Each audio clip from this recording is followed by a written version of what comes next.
mencionar essa questão do alto monte, me fez lembrar de Isaías 14, de verso 13, verso 14, onde o querubim caído, ele tentou usurpar, ele quis ser igual ao Santíssimo. E lá em Isaías 14, muito interessante, tem uma palavra lá que eu quero compartilhar com vocês aí. Diz assim, ó. Tu Isaías 14, o quê? dizias, Isaías 14, verso 13 e 14.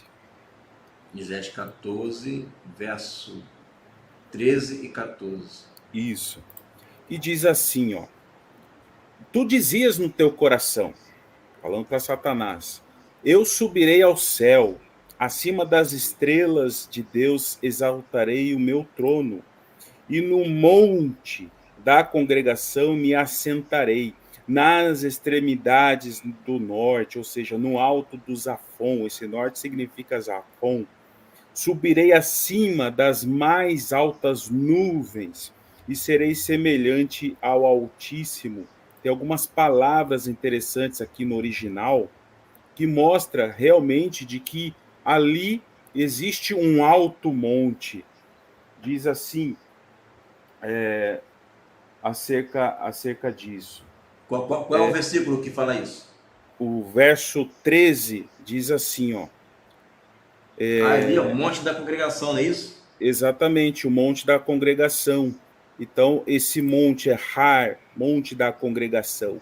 E no verso 14 diz assim, as mais altas no hebraico significa Bamá, que significa colina, alto monte, lugar alto, montanha. Então, de fato, quando João ele é levado em espírito, por que em espírito? Porque ele vai ser levado a um lugar que é incorruptível, morada de Deus, alto monte, alto do Zafon.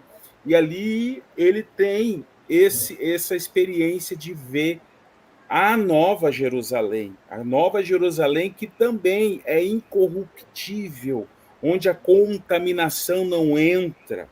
Por isso a importância de atentar a todas as palavras.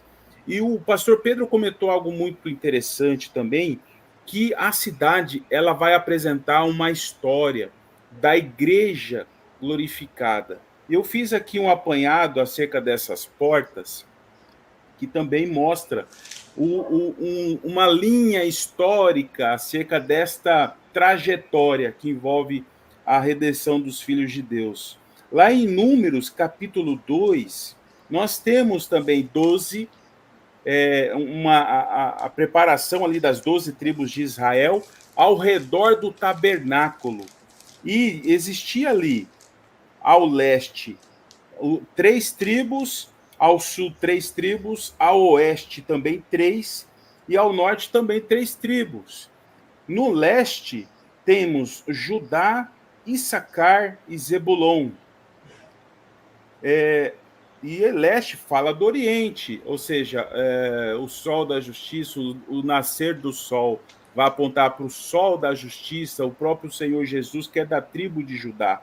E Judá, ele carrega o estandarte de Judá ao leste. No sul nós temos Ruben, Simeão e Gade. No norte nós temos Dan, Aser e Naftali. E ao oeste, que é o ocidente, nós temos, olha só que interessante, Efraim, Manassés, os 2 filhos de José, e Benjamim. Olha que interessante, porque o oeste vai apontar para o ocidente. Nós temos as tribos de Efraim e Manassés, que recebe a bênção de Jacó, lá em Gênesis 48, e temos Benjamim, que nós estamos compartilhando com os irmãos acerca de uma promessa que vai alcançar os judeus nos últimos dias, o Benjamim, o último a ser mencionado na relação dos 144 mil. E por que a importância de mencionar o oeste, ou seja, o ocidente? Que existe um propósito do Senhor para alcançar as nações da terra.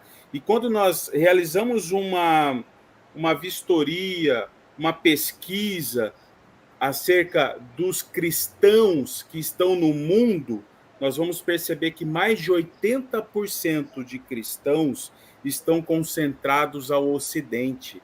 Não é à toa que Efraim é mencionada aqui ao Ocidente, junto com Manassés e junto com Benjamim. Quando realizamos uma pesquisa dos judeus no mundo, nós vamos perceber que mais de 6 milhões se encontram ali em Israel, e a outra fatia, né, mais de 6 milhões também, estão concentrados ao Ocidente, na América. Ou seja, judeus e gentios em Cristo se encontram ao Ocidente. Então, achei muito interessante que já ali na sombra, já ali na parte histórica do tabernáculo ali, né, toda a organização das tribos já mostra acerca do propósito do Senhor. Como diz Isaías 46, verso 10, desde o princípio eu já anuncio as coisas que vão acontecer no futuro. E existe um trabalhar do Senhor de despertar gentios e judeus unidos em Cristo para um propósito. E a grande fatia de gentios e judeus em Cristo se concentram ao Ocidente, né? Com exceção de Israel, que está no centro, que é o epicentro de tudo isso, e que existe um propósito particular acerca da terra de Israel.